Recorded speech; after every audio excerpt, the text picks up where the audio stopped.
प्यारे बच्चों, इस अध्याय की तीसरी एक्सरसाइज है प्रयास कीजिए, जो आज हम आपको समझाने वाले हैं।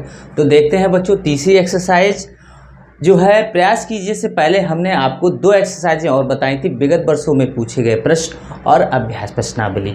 जिन बच्चों ने ये दो एक्सरसाइजें नहीं देखी हैं वो प्लेलिस्ट में जाके देख सकते हैं। देखो बच्चों, ये विगत वर्षों में पूछे गए प्रश्न की एक्सरसाइज है। इसके दो वीडियो हमने बनाए हैं और ये सब हमने करा दिया है। अभ्यास प्रश्नावली है, इसके भी हमने दो वीडियो बनाए हैं, वो आप प्लेलिस्ट में जाके देख लेना।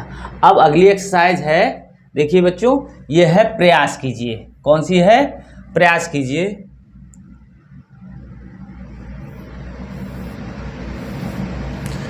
ये है प्रयास कीजिए, ठीक है। इसको आज हम आपको समझाने वाले हैं, तो चलते हैं प्रयास कीजिए एक्सरसाइज पर।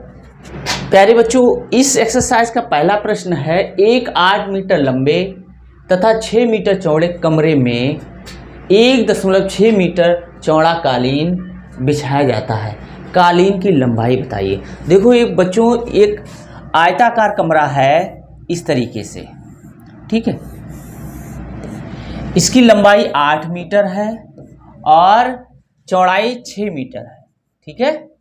अब इसमें क्या रहता है कि टाट जो देखा है ना, जो टाट देखा है इस टाइप का, ठीक है। यानी कि 1.6 मीटर चौड़ा कालीन बिछाया जाता है। यानी कि जो टाट है इस टाइप का, जिसकी चौड़ाई तो हमें ज्ञात है लेकिन लंबाई नहीं ज्ञात है, तो इसमें ऐसे बिछाया जाता है बच्चों, इस तरीके से, ठीक है। इस तरीके से बिछाया जाता है, ठीक है। तो इसका मतलब क्या हुआ, हमें सिर्फ 1.6 इसकी चौड़ाई पता है जो कालीन बिछाई जा रही है यहाँ से यहाँ तक, और ऐसे बिछा दी गई, ठीक है।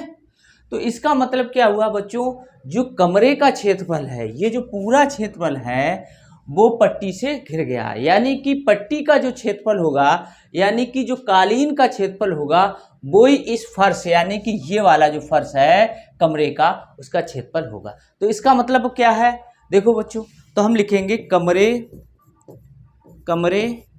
के फर्श का क्षेत्रफल बराबर कालीन का क्षेत्रफल, ठीक है। ये देखो, अपने आप को दिमाग में बसाना है इसको, कि इस तरीके से हम सोचेंगे, ठीक है, क्योंकि कालीन है वो पूरे फर्श पर बिछ गई है बच्चों, ठीक है। कमरे का फर्श, अब कमरे के फर्श का क्षेत्रफल, ये देखो लंबाई, यानी कि जो कमरा जो फर्श है वो कैसा है, आयताकार है, तो यानी कि इसकी क्या हो जाएगी, लंबाई चौड़ाई, ठीक है। यानी कि जो कमरा है उसकी लंबाई और चौड़ाई, ऐसे ही कालीन की लंबाई और चौड़ाई, ठीक है। ये लंबाई चौड़ाई ये है कालीन की, बस आप याद रखो, ठीक है। तो इधर कमरे के लिए बात कर रहे हैं, इधर कालीन के लिए। हमें कमरे की लंबाई पता है 8 मीटर है और चौड़ाई 6 मीटर है, ठीक है। अब हमें क्या है, इस कालीन की सिर्फ चौड़ाई पता है, ठीक है बच्चों, और लंबाई नहीं पता है। लंबाई ये घूम के, तो हम इसको क्या मान लेंगे, x मान लो, या लंबाई ही बना रहने दो। यानी कि कालीन की जो लंबाई है वो कालीन की लंबाई ही बनी रहने दो, या x लिख लो, जिससे कि हम लिखने में हमें कम समय लगे, ठीक है। तो हम इसको x लिख ले रहे हैं, कालीन की लंबाई x है और ये चौड़ाई इतनी हो गई। अब हमें x का मान बच्चों निकालना पड़ेगा, तो x का मान हम निकालते हैं बच्चों। देखो, तो x बराबर बच्चों हो जाएगा 8 गुणे 6, ये नीचे आ जाएगा, ठीक। अब ये दशमलव को हम हटाएंगे, 1 0 चाहे इधर बढ़ा दें चाहे इधर बढ़ा दें, कहीं पे भी किसी संख्या में बढ़ा सकते हैं, ठीक है। अब देखो 8 दूनी 16 और 2 से इसे काट दो तो 30। अब x बराबर 30 आ गई, तो x क्या हमने माना था, कालीन की लंबाई माननी थी, तो कालीन की लंबाई बराबर 30 मीटर, क्योंकि सभी मीटर में दे रखे हैं बच्चों, ठीक है। ये आपको ध्यान रखना, अगर सेंटीमीटर होता तो हमें इधर मीटर को सेंटीमीटर में बदलना पड़ता है, या सेंटीमीटर को मीटर में, ठीक है। यानी कि किसी भी क्वेश्चन में यूनिट सभी राशियों की कैसी होनी चाहिए, समान होनी चाहिए। तो अब हम देखते हैं 30 मीटर कहाँ पे ऑप्शन है, कौन सा है, 30 मीटर। ये देखो तीसरा ऑप्शन है, इसी को ही हम काला कर देंगे बच्चों, ठीक है। आगे देखते हैं, देखो बच्चों, अब है एक आयताकार दरी का क्षेत्रफल 60 मीटर स्क्वायर है। एक दरी आयताकार है बच्चों, देखो इस तरीके से, ठीक है। ये आयत का मतलब समझ रहे हो, ये भुजा इसके बराबर हो, ये भुजा इसके बराबर हो बच्चों, ठीक है। और ये प्रत्येक कोण कैसा हो, 90 अंश का हो, तब ये क्या कहलाता है, एक आयत कहलाता है। और इसके विपरीत कोने को जब हम मिला देंगे, ये क्या कहलाएगा, हमारा विकर्ण कहलाएगा बच्चों। क्या कहलाएगा, विकर्ण कहलाएगा, ठीक है। अब क्या है, ये इसका क्षेत्रफल पूरा 60 मीटर स्क्वायर है। यदि इसके विकर्ण एवं बड़ी भुजा का योग, अब बड़ी भुजा ये लंबाई हम मान ले रहे हैं, ठीक है, लंबाई, और ये चौड़ाई, ठीक है। ये चौड़ाई कम होती है वो चौड़ाई, और ज्यादा होती है वो लंबाई, ठीक है। तो इसके विकर्ण और बड़ी भुजा का योग छोटी भुजा से 5 गुना हो तो दरी की लंबाई ज्ञात कीजिए, ठीक है। तो दरी की लंबाई हमें ज्ञात करना है। अब हमें दे क्या रखा है, प्रश्नानुसार दे रखा है हमें, प्रश्नानुसार हमें ये दे रखा है, इस दरी का क्षेत्रफल हमें पता है, दरी का क्षेत्रफल हमें पता है कितना है, 60 मीटर स्क्वायर है, ठीक है बच्चों। अब दूसरा क्या दे रखा है, दूसरी शर्त ये दे रखी है कि विकर्ण और प्लस बड़ी भुजा लंबाई का योग कर दें तो वो 5 गुना हो जाएगा चौड़ाई के, ठीक है। ये दे रखा है, ठीक है बच्चों। ये दो चीजें हमें प्रश्न में दे रखी है। अब इन्हीं की सहायता से हम क्या निकालेंगे, उसकी लंबाई निकालेंगे। दरी की लंबाई पूछी गई है और दरी है वो आयताकार है, ठीक। तो अब हम क्या करेंगे, इस समीकरण में क्या करेंगे, विकर्ण का मान हम निकालेंगे। देखो विकर्ण बराबर हो जाएगा 5 गुणे चौड़ाई माइनस लंबाई, देखो इतनी आ गई। अब हम क्या कर देंगे, दोनों पक्षों का क्या कर देंगे, वर्ग कर देंगे। दोनों पक्षों का वर्ग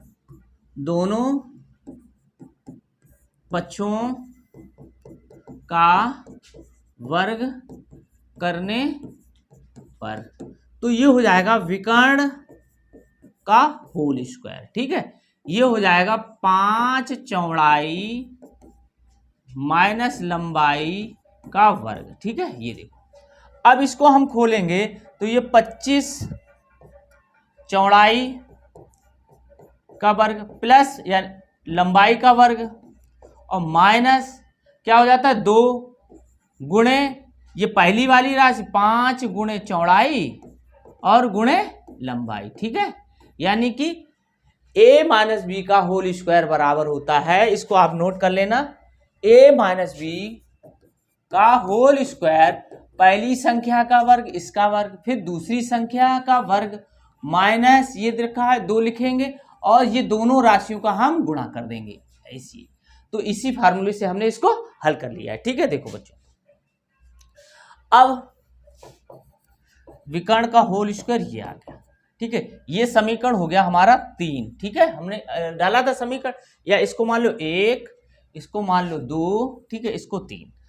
अब देखो, अब हम जानते क्या हैं, देखो हम जानते क्या है, देखो कि जो आयत का विकर्ण होता है, ठीक है, विकर्ण होता है वो अंडर रूट लंबाई का वर्ग और प्लस चौड़ाई का वर्ग होता है। बोलो होता है कि नहीं होता है।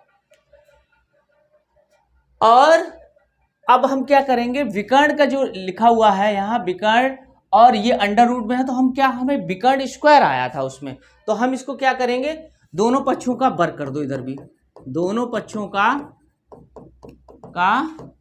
वर्ग करने पर, ठीक है।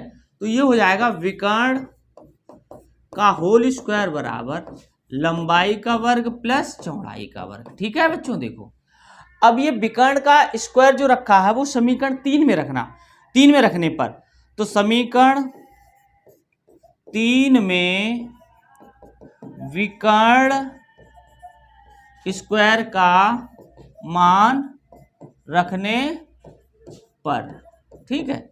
अब देखो वहां क्या, जब हमने रखा, देखो इधर देख लो, देखो यहां पे हम रखेंगे विकर्ण का स्क्वायर की जगह पे हम रखेंगे लंबाई का वर्ग और प्लस चौड़ाई का वर्ग। ये कितना था, देखो इधर अब था 25 चौड़ाई, ठीक है, 25 चौड़ाई का वर्ग प्लस लंबाई का वर्ग, ठीक है, माइनस, अब कितना हो जाएगा देखो बच्चों, 25 चौड़ाई का वर्ग प्लस लंबाई का वर्ग माइनस 5 दूनी 10, ठीक है, 5 दूनी 10, तो 10 हो गया, और ये हो गया लंबाई गुणे चौड़ाई।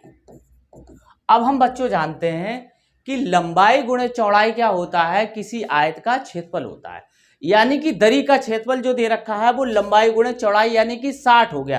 तो यहां पर देखो बच्चों,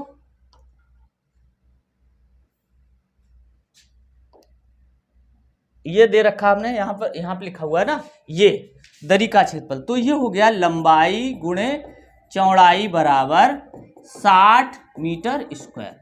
तो हम लंबाई गुणे चौड़ाई की जगह हम 60 रख देंगे बस। ये देखो बच्चों, तो अब देखो एक चीज और देखो, ये चीज हम इससे काट सकते हैं, काट दिया। अब देखो बच्चों कि ये हम इधर ले आ रहे हैं, तो ये देखो कितना हो जाएगा, और ये हम इधर ले आ रहे हैं तो कितना हो जाएगा, देखो ये उधर ले गए तो कितना हो गया 24, यानी कि 25 में से एक यहां लिखा होगा तो 24 हो जाएगा। 24 चौड़ाई का वर्ग बराबर, ठीक है, ये वर्ग है। अब ये चीज इधर आई, ठीक है, और यहां पर हमने तो ये प्लस की हो जाएगी, तो 10 गुणे 60, ठीक। तो अब ये कितना हो गया, चौड़ाई का वर्ग, तो 10 गुणे 60 बटे 24 है, 12 दूनी 24, 12 पंचे 60, 2 पंचे 10, तो चौड़ाई का वर्ग आया है वो कितना आ गया, 25 आ गया, ठीक है, 25 मीटर आ गया। अब देखो, अब हमें क्या निकालना है, हमें निकालना ये था, हमें निकालना था दरी की लंबाई। अब दरी की जो लंबाई थी बच्चों वो हम कहां से निकालेंगे, देखो यहां से, ये लंबाई गुणे चौड़ाई, हमें चौड़ाई प्राप्त हो गई तो हम इसमें रखेंगे, ठीक है। तो देखो इसमें रख रहे हैं, लंबाई और चौड़ाई कितनी आ गई, 5 है ना, कितनी आ गई देखो इधर समझ लो, अरे यहां चौड़ाई का वर्ग आ गया। अब चौड़ाई यहां निकाल लो बच्चों, ठीक है, चौड़ाई बराबर यानी कि दोनों पक्षों का वर्गमूल हम लेने पर, तो चौड़ाई का वर्गमूल ले लिया, चौड़ाई आ गया 25 का 5 आ गया ये, ठीक है, 5 मीटर आ गई। अब इसमें हम रखेंगे 5 मीटर, तो 5 और ये 60 लिखा हुआ है, तो लंबाई बराबर 60 बटे 5, तो ये कितना 12 पंचे 60 होता है, तो लंबाई बराबर हमारी आ गई बच्चों 12 मीटर, ठीक है। इसको दोबारा, आप 2 बार इसको जरूर पढ़ रहा है, ये 12 मीटर इसकी लंबाई आ जाएगी बच्चों, ठीक है। अब अगला देखते हैं, देखो बच्चों, यदि एक वर्ग की भुजा 50 मीटर है उसका परिमाप बताइए। वर्ग सबको पता होना चाहिए, वर्ग कैसा होता है, जिसकी चारों भुजाएं कैसी होती हैं, बराबर होती हैं, और प्रत्येक कोना जो होता है वो 90 अंश का होता है, ये 90 अंश का, ठीक है। इसकी भुजा जो दे रखी है वो 50 मीटर दे रखी है बच्चों। अब बच्चों उसका परिमाप निकालना है, किसी भी आकृति का परिमाप उसकी भुजाओं के योगफल के बराबर होता है, और इसमें 50 ये है, 50 मीटर ये है, मीटर लिख लेना, 50 मीटर मीटर है सभी, तो 4 बार हमको जोड़ना है, तो वर्ग का परिमाप हो गया 4 गुणे भुजा, तो 4 गुणे 50, तो ये हो गया 200 मीटर, ठीक है, या 50 50 50 कर सकते हो, 4 बार हम जोड़ सकते हैं, तो कितना हो जाएगा बच्चों, ये 200 मीटर, ये वाला आंसर हो जाएगा। अगला देखते हैं, देखो बच्चों, अगला क्वेश्चन देखते हैं, देखो बच्चों, एक कमरे की चौड़ाई इसकी ऊंचाई से दोगुनी तथा इसकी लंबाई से आधी है, यदि कमरे का आयतन 512 मीटर क्यों हो तो कमरे की लंबाई होगी। तो हम ये मान ले रहे, माना कमरे की लंबाई x मीटर है, ठीक है, तो लंबाई हमें कितनी मिल गई, x मीटर। अब देखो क्या है कि कमरे की चौड़ाई जो है, अब प्रश्नानुसार दे रखा है, कमरे की जो चौड़ाई है वो ऊंचाई की दोगुनी है, ऊंचाई की दोगुनी है ऊंचाई, ठीक है। अब देखो दूसरा क्या है, इसकी लंबाई की आधी है, और ये लंबाई की आधी यानी कि चौड़ाई, दो समीकरण दे रखे हैं और ये लंबाई की आधी है, ठीक है। अब देखो बच्चों, अब हमें यदि कमरे का आयतन 512 घन मीटर हो तो लंबाई हमें ज्ञात करना है। अब देखो यहां आगे थोड़ा समझते हैं। कमरे का जो आयतन होता है बच्चों, कमरे का आयतन होता है LVH, यानी कि हमें लंबाई पता हो, चौड़ाई पता हो और ऊंचाई पता हो। अब इसका मान कितना है 512। अब देखो LVH। अब बच्चों समस्या पता क्या आ रही कि हमें एक ही समीकरण पता है, एक समीकरण से सिर्फ एक अज्ञात राशि का मान निकाल सकते हैं। यहां कितनी है 1 2 3। तो अब हमें क्या करना है कि अब हमें एक राशि बनाने हैं, यानी कि सभी हमें पूछा क्या गया है, कमरे की लंबाई ज्ञात करना। तो हमें b का मान भी लंबाई में ज्ञात करना है और h का मान भी हमें लंबाई में ज्ञात करना है। तब यहां पर कैसी हो जाएंगी, सभी राशियां कैसी हो जाएंगी, लंबाई के फॉर्म में हो जाएंगी। तो यहां यही समझते हैं। देखो बच्चों, देखो हमें लंबाई तो x मीटर मिल गई है, यानी कि लंबाई हो गई x, यानी कि ऐसे समझो यहां x मीटर हो गई। अब देखो इस समीकरण की सहायता से समीकरण दो में देखो, समीकरण 1 ये समीकरण 2, समीकरण 2 में हम क्या करते हैं, ये लंबाई की जगह रख लेते हैं। तो चौड़ाई बराबर जो हमारी है वो 1/2x, यानी कि x/2, ये भी हमारा समीकरण वो x फॉर्म में आ गया। अब देखो बच्चों, ये है ऊंचाई और ये लंबाई और ये चौड़ाई। अब हम क्या करेंगे बच्चों कि समीकरण 1 और 2, ये भी चौड़ाई है ये भी चौड़ाई, यानी कि ये दोनों बराबर हो जाएंगे। तो अब हम क्या करेंगे, देखो बच्चों, समीकरण 1 व 2 से क्या हो जाएगा, 2 गुणे ऊंचाई दे रखा है बच्चों, कितना दे रखा है, लंबाई का आधा, ठीक है। और लंबाई यहां पे कितनी है x/2। अब देखो ऊंचाई निकालना है तो इसका इसमें भाग लग जाएगा, तो ये 2 लिखा था, तो ऊंचाई बराबर x/4, ठीक है। अब हमारा मान लंबाई में x हो गया, चौड़ाई में भी x हो गया और ऊंचाई में भी हो गया। तो अब हम क्या करेंगे, देखो अब इसमें रखेंगे, तो 512 L लंबाई का मान x, चौड़ाई का मान देखो, चौड़ाई का मान था हमारा, चौड़ाई x/2, तो x/2 रखेंगे, x/2, और ऊंचाई कितनी आ गई, देखो ऊंचाई आ गई x/4, तो x/4, ठीक है। ये अब देखो ये 8 4 8 वो इधर मल्टीप्लाई हो जाएगा और ये इधर हो जाएगा, यानी कि x क्यूब हो जाएगा और इधर 512 गुणे 8 हो जाएगा, ठीक है। अब देखो, अब हमें क्या करना है, दोनों पक्षों का क्या करना है, घनमूल लेना है। दोनों पक्षों का घनमूल लेने पर, क्यों करना है, क्योंकि हमें x का मान निकालना है, x क्यू का मान नहीं निकालना है बच्चों, ठीक है। तो अब हम करेंगे, तो x का x हो गया और यहां इस तरीके से लग जाएगा 512 गुणे 8। अब देखो हमें पता है बच्चों 512 जो होता है वो 8 का घन होता है और 8 जो है वो 2 संख्या का घन होता है, या तो इसका घनमूल क्या हो जाएगा 8 हो जाएगा और ये 2 हो जाएगा, और इधर x यानी x बराबर 16 मीटर था तो मीटर में हो जाएगा ये, ठीक है। तो लंबाई जो कमरे की लंबाई आई है बच्चों, कमरे की लंबाई 16 मीटर आ गई बच्चों, ठीक है, 16 मीटर। तो यही हमारा हो जाएगा, कौन सा ऑप्शन है, ये वाला हो जाएगा, दूसरा ऑप्शन, ठीक है। आगे देखते हैं, देखो बच्चों, एक घन के विकर्ण की लंबाई इतनी सेंटीमीटर है तो इसके संपूर्ण पृष्ठ का क्षेत्रफल निकालना है। अब देखो एक घन होता है वो डाइस के आकार का होता है, जो लूडो होता है हमारे उसके आकार का, उसमें 6 पृष्ठ होते हैं लेकिन सभी बराबर होते हैं और सभी का क्षेत्रफल भी बराबर होता है। लेकिन इसका हमें क्या है, विकर्ण पता है। देखो एक देख लेना, ये तो हम इस रूम में बना पाएंगे, ठीक है।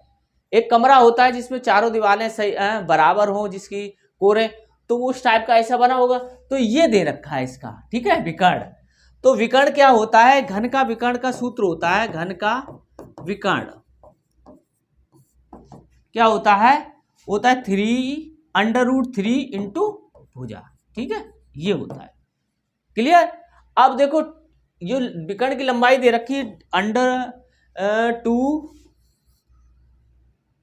243 ये अंडर रूट में दे रखा है, ठीक है। ये अंडर रूट 3 इंटू भुजा, ठीक है। अब देखो भुजा बराबर जो निकलेगा, भुजा बराबर तो अंडर रूट इसका इसमें भाग लग जाएगा, ठीक है। 243 ये ऊपर और ये नीचे। अब ये क्या है, दोनों जब ऐसी इस तरीके से कोई संख्या लिखी हुई है बच्चों, तो ये एक वर्गमूल का निशान लगेगा, इस तरीके से हो जाएंगे। तो ये हम एक ही बार लगाएंगे और 243/3 लिख देंगे, ठीक है। तो अब भुजा बराबर जो आएगा वो 243 को हम काटे, देखो 243 इधर लिखा हुआ है, ये 3 और इसको हम काटे, 3 8 24, 3 एकम 3। तो भुजा बराबर जो आया है वो अंडर रूट बच्चों 81 आया है। और 81 का वर्गमूल जो होगा वो किस संख्या का वर्ग 81 होगा, वो होगा। तो ये कौन सा हो गया, 9। तो 9 हो गया। अब ये सेंटीमीटर में दे रखा है तो ये सेंटीमीटर हो गया बच्चों, ठीक है, सेंटीमीटर। अब घन का संपूर्ण पृष्ठ होता है बच्चों, घन का संपूर्ण पृष्ठ, यानी कि 6 क्या होती है, पृष्ठ होती है। अब प्रत्येक पृष्ठ कैसी होती है, वर्गाकार होती है, और वर्ग का क्षेत्रफल होता है भुजा का स्क्वायर। तो इसमें क्या हो जाएगा, 6 भुजाएं और भुजा का स्क्वायर, ठीक है। 6 भुजाएं होती, तो 6 गुणे 9 का वर्ग करेंगे, तो 6 गुणे 81, तो 6 कम 6 8 छंग 48, इतना वर्ग सेंटीमीटर हो जाएगा, वर्ग सेंटीमीटर। 648 वर्ग सेंटीमीटर। देखो 648 लिखा है, 648 नहीं, 8 छंग 48, 486 ये दे रखा है, 486 वर्ग सेंटीमीटर, ये हो जाएगा ऑप्शन, ठीक है। तो अगला देखते हैं, देखो बच्चों, एक घन का आयतन इतना दे रखा है, इसके संपूर्ण पृष्ठ का क्षेत्रफल निकालना है। तो हमें भुजा निकालनी है बच्चों। तो भुजा कैसे निकालेंगे, घन के आयतन से। तो घन का आयतन होता है बच्चों, घन का आयतन होता है भुजा का घन। तो ये हो गया 2744 बराबर भुजा का घन। अब क्या करेंगे, दोनों पक्षों का जब हम घनमूल लेंगे तो इसका आ जाएगा भुजा और ये हो जाएगा घनमूल, ऐसे निशान लग जाएगा 2744, ठीक है, यहाँ पर। अब देखो, अब इसका हमें घनमूल निकालना है। तो बच्चों क्या करना है, घनमूल जो निकालते हैं 2744 का निकालना। वैसे तो हमने आपको एक वीडियो बनाया है, आप बेसिक मैथ में जाके इसको देख सकते हैं, लेकिन इसकी ट्रिक से हम आपको समझाने वाले हैं। तो देखो घन निकालना है, घन में 3 हमें समूह बनाने होते हैं। तो इधर नहीं बना, कोई बात नहीं। ये लास्ट वाली संख्या का हम घन करते हैं तो कितना आएगा बच्चों, 4 का घन होता है 64, 4 चौकू 16, 16 चौकू 64, तो ये 64 हो गया। तो हमें ये लास्ट वाला नंबर इधर लेना है। ऐसी संख्या 2 का हम घनमूल लेंगे, तो ऐसी संख्या देखो जिसका घनमूल 2 से ज्यादा ना हो, 2 के बराबर हो और या उससे कम हो। तो 1 का घन करेंगे तो बच्चों 1 आएगा, 2 का घन करेंगे 8 हो जाएगा, तो ये इसका 1 आएगा, ठीक है, और वो 1 यहाँ आ जाएगा। तो ये 200 यानी कि 2744 का घनमूल हमें 14 प्राप्त हो गया बच्चों, ठीक है, 14। तो ये 14 आ जाएगा, 14 उसकी भुजा आ गई, सेंटीमीटर में रखा है, सेंटीमीटर।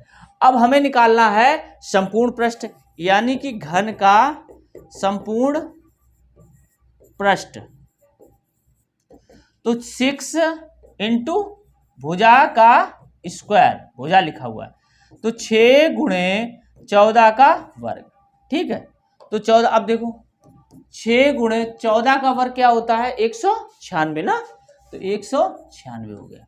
तो ये आ गया 6 36, हासी लगी 3, 6 में 54 और 3 57, हासी लगी 5 11। तो बच्चों जो घन का संपूर्ण पृष्ठ आया है, घन का संपूर्ण पृष्ठ 1176, ठीक है, इतना। तो ये किस में आएगा, सेंटीमीटर स्क्वायर में, ठीक है, या वर्ग सेंटीमीटर में आएगा। तो कहाँ पर रखा हुआ है, देखो इसका 1176 रखा हुआ है ये, तो वर्ग या सेंटीमीटर स्क्वायर या वर्ग सेंटीमीटर, तो ये हमारा आंसर हो जाएगा। आगे देखते हैं, देखो बच्चों, अब अगला है एक समबाहु त्रिभुज की ऊंचाई √6 सेंटीमीटर है, इसका क्षेत्रफल होगा। अब बच्चों समबाहु त्रिभुज हमें पहले पता होना चाहिए क्या होता है। समबाहु त्रिभुज क्या होता है? सम माने समान, बाहु माने भुजाएं। ऐसा त्रिभुज जिसकी सभी भुजाएं, यानी त्रिभुज में 3 भुजाएं होती तो तीनों भुजाएं कैसी हो? बराबर हो, वो समबाहु त्रिभुज कहलाता है।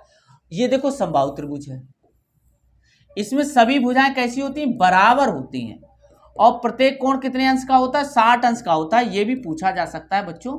60 अंश जो होता है समबाहु त्रिभुज का जो कोण होता है वो अंदर कौन सा बनेगा? 60-60 3 बनेंगे, ठीक है। ये अब इसकी ऊंचाई जो होती है वो अगर यहां से लंब डाल दिया जाए, ठीक है, ये भुजाएं आपस में बराबर हो जाती हैं कट के, यानी कि ये भुजा और इस भुजा की लंबाई बराबर होगी, ठीक है। यहाँ पे ये थोड़ा समझ लो, ये है नहीं लेकिन हम आपको समझा दे रहे हैं। और ये ऊंचाई है और ये इसकी भुजा है, ठीक है। समबाहु त्रिभुज की भुजा है ये, और ये भी बराबर हैं सभी। अब देखो इसमें ऊंचाई दे रखी है, ऊंचाई दे रखी है हमारी √6 सेंटीमीटर। अब हम सूत्र जानते हैं, सूत्र से कि जो ऊंचाई होती है समबाहु त्रिभुज की ऊंचाई लिख लेना। समबाहु त्रिभुज की ऊंचाई, समबाहु त्रिभुज की ऊंचाई जो होती है वो √3/2 गुणे भुजा होती है, ठीक है। अब देखो, अब हमें क्या निकालना है? क्षेत्रफल निकालना है, और क्षेत्रफल का फार्मूला होता है √3/4 गुणे भुजा का स्क्वायर। समबाहु त्रिभुज का क्षेत्रफल जो निकालेंगे वो √3 गुणे 4 गुणे भुजा से निकालेंगे। तो हमें भुजा पता होना चाहिए, ठीक है बच्चों। तो पहले ऊंचाई रखेंगे कितनी है? √6 है ऐसे, और √3/2 इंटू भुजा हो गया, ठीक है। तो भुजा बराबर निकालेंगे बच्चों, तो हमारा क्या हो जाएगा? इसका इसमें मल्टीप्लाई हो जाएगा, ये नीचे आ जाएगा। तो 2 गुणे √6/√3। अब देखो ये चीज लिखी हुई है, अंडर रूट में लिखी दोनों ऊपर, तो हम क्या करें? एक बार अंडर रूट लगाएंगे, ठीक है। कैसे? भुजा बराबर 2 गुणे √6/3, ठीक है। इस तरीके से आ जाएगा, दोनों को एक बार में लिख दें। 3 दूनी 6, तो ये आ जाएगा 2√2। सेंटीमीटर में था तो सेंटीमीटर में आएगा, मीटर में आएगा तो मीटर में, ठीक है। किस में था आप वो देख लो, आप किस में था? सेंटीमीटर में था।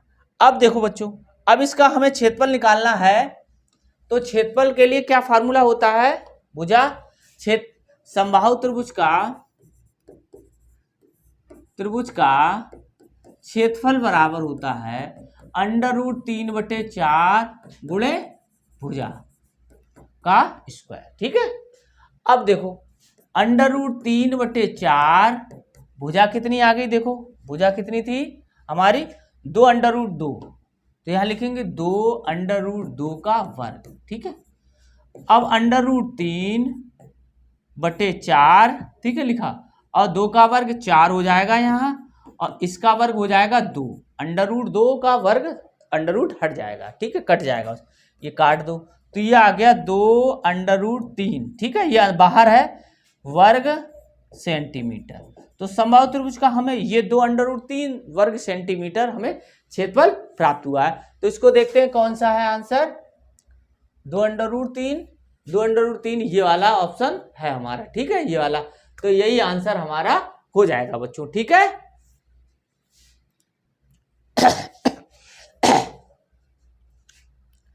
आगे देखते हैं, देखो बच्चों 8वां क्वेश्चन क्या है? एक त्रिभुजाकार खेत है, ठीक है। त्रिभुजाकार खेत है इस तरीके से, जिसमें त्रिभुज की जो भुजाएं हैं वो 20 मीटर, 21 मीटर और 20 मीटर, किसको भी मान लो इस, ठीक है, 21 मीटर और 29 मीटर, ठीक है। अब इतना है तो इस खेत में इतने वर्ग मीटर की दर से फसल काटने का व्यय होगा। अब यहाँ क्या बताया गया? प्रति वर्ग मीटर, यानी कि हमें इस त्रिभुज का क्या निकालना पड़ेगा? क्षेत्रफल निकालना पड़ेगा।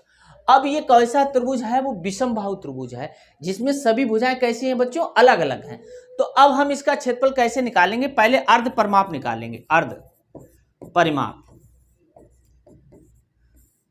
ये क्या है? इस जोड़ना शुरू कर दो, 20, 29 और 21/2, ठीक है। ये कितना हो जाएगा? 29 और 1 30 और 20 50 और 20 70, तो 70/2 यानी कि 35 आ गया बच्चों, ठीक है।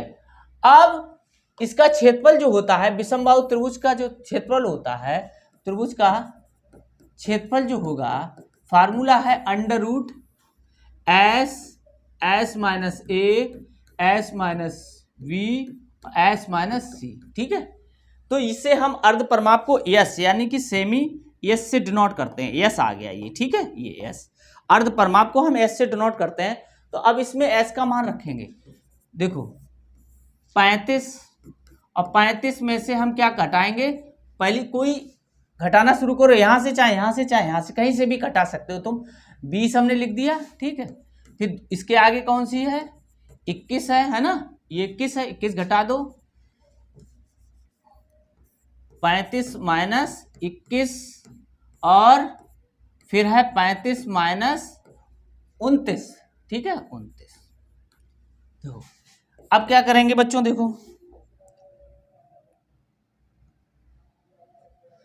अब इसमें से घटाना शुरू किया, 35 ही आ गया, ये 35 में से 20 घटाओगे तो कितना बचेगा 15, 35 में से 21 घटाओगे तो कितना 21 प्लस 9 और 5 14 है ना, 14 आ जाएगा। फिर 35 में से 29 घटाओगे तो 9, 29 में 1 जोड़ो और 5 उधर तो 6, ठीक है। अब देखो या तो इसका मल्टीप्लाई कर लो या इसको फैक्टरों में तोड़ लो, ठीक है। कैसे, 7 पना 35, अब 7 और 5 आ गया तो इसको भी हम उसी फॉर्म में तोड़ेंगे, तो ये 5 तिया 15, ठीक। अब देखो ये 14 है तो इसको किस में तोड़ेंगे, 7 आ चुका तो 7 दूनी 14, तभी वर्गमूल निकलेगा। फिर इसको 3 गुणे 2, अब देखो 7 ये रखा है 7 ये रखा, तो 7 बाहर आ गया। ऐसे 5 ये रखा 5 ये, तो 5 बाहर, एक बार बाहर निकलता है, ये 3 और ये 3 तो ये 3 बाहर आ गया, और ये 2 और ये 2, ये 2 बाहर आ गया। अब 7 पाना 35, अब 35 का इसमें गुणा ना करो, 35 का इसमें गुणा करना है, ठीक है, 2 में, 35 दूनी 70, 70 की हम 0 रख लेंगे, 7 रहेगा वो 7 या 21 इसमें गुणा कर देंगे, तो इतना वर्ग सेंटीमीटर था, मीटर में था तो वर्ग मीटर आ गया, ठीक है बच्चों। अब हमें क्या निकालना है, खर्च निकालना है, यानी कि 210 वर्ग मीटर का खर्च निकालना है। वो कैसे निकालना है, देखो बच्चों कि एक वर्ग अब क्या बताया है कि एक वर्ग मीटर जो, यानी कि एक एक नियम से कर सकते हो, एक वर्ग मीटर का खर्च इतना है तो 210 वर्ग मीटर का खर्च कितना होगा, तो इसका मतलब मल्टीप्लाई। तो क्या है, फसल काटने का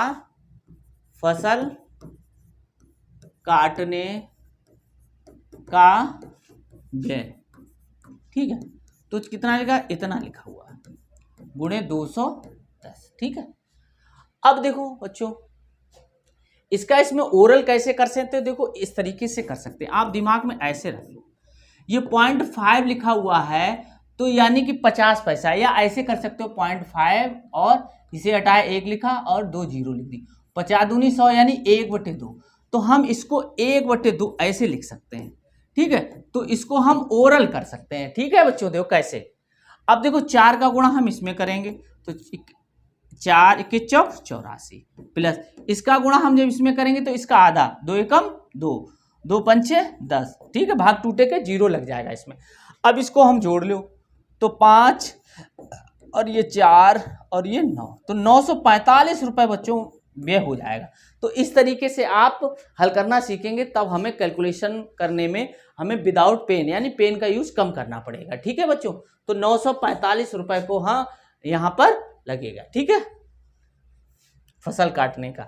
अब देखो क्या है, एक वर्ग तथा समबाहु त्रिभुज जो है दे रखा है, समबाहु त्रिभुज की परिमापें समान है, एक वर्ग है, देखो वर्ग ये है और एक समबाहु त्रिभुज है, ठीक है। अगर हमने इसकी x मान ले, ये भी x हो जाएगा, ये भी x हो जाएगा, ये भी x। अगर इसकी भुजा बाई ये मान लें, बाई ये मान लें, बाई ये मान लें, मीटर में है तो मीटर, सेंटीमीटर, ये सभी सेंटीमीटर में ही होंगी, ठीक है। यदि वर्ग के विकर्ण की लंबाई, वर्ग के विकर्ण की लंबाई यहाँ दे रखी है, विकर्ण की लंबाई दे रखी है 12√2, ठीक है। तो त्रिभुज का क्षेत्रफल बताई, तो हमें अब यहाँ क्या चीज बराबर है, वो परिमाप बराबर है, क्या बराबर है, परिमाप, ठीक है। और इस परिमाप की सहायता से अब हम क्या निकालेंगे, त्रिभुज का क्षेत्रफल निकालेंगे। त्रिभुज का क्षेत्रफल तभी आएगा जब हमें इसकी भुजा यानी कि बाई का मान ज्ञात होगा, ठीक है। तो अब देखो हम क्या, अब हम आपको अब समझाते हैं। देखो अब परिमाप बराबर है वर्ग का परिमाप, हमें निकालने किसकी भुजा, बाई का निकालना है, ठीक है, ये ध्यान रखना। वर्ग का परिमाप है वो बराबर है त्रिभुज के परिमाप, यानी समबाहु त्रिभुज दे रखा है, समबाहु त्रिभुज का परिमाप, ठीक है, परिमाप। अब ये हो गया 4 इंटू एक्स, ये हो गया 3, ठीक है, 3 बार इसको जोड़ेंगे तो 3y हो गया, ठीक है बच्चों, इतना हो गया। अब देखो, अब हम क्या करेंगे, ये विकर्ण का मान दे रखा है, ये समीकरण अब हम अभी 1 डाले दे रहे हैं, ठीक है। अब देखो विकर्ण जो होता है, वर्ग का विकर्ण होता है √2 इंटू भुजा, ठीक है। तो ये हो गया, हमने भुजा को उसको माना है x, ठीक है। अब ये हो गया 12 √2, इसको हमने काट दिया, तो x बराबर कितना आ गया, 12 आ गया बच्चों। अब ये x बराबर 12 है, वो हमें कहाँ रखना है, इस समीकरण में रखना है, ठीक है। तो समीकरण 1 से, समीकरण 1 में x बराबर 12 रखने पर, ठीक है। तो अब देखो कितना था, 4x, तो 4 गुणे 12 बराबर 3 इंटू बाई, तो 3 चौकू 12, तो बाई बराबर कितना आ गया, 16 आ गया बच्चों, ठीक है, ये बात समझ में आ गई। अब 16 जो बाई है क्या है, वो त्रिभुज की भुजा है। अब हमें क्लियर हो गया, अब जब भुजा पता चल गई तो हमें समबाहु त्रिभुज का क्षेत्रफल पता होता है। समबाहु त्रिभुज का क्षेत्रफल का फार्मूला होता है बच्चों √3/4 इंटू भुजा का वर्ग, तो √3/4 गुणे भुजा कितनी है, 16, ठीक है, का वर्ग, भुजा यानी कि त्रिभुज की भुजा खाली, तो क्या करेंगे, √3 4 और 16 गुणे 16 ऐसे लिख लेंगे, ठीक है। तो 4 चौको 16, अब 16 चौको 64, 64 √3, ये आ गया वर्ग, वर्ग क्या है, सेंटीमीटर, ठीक है।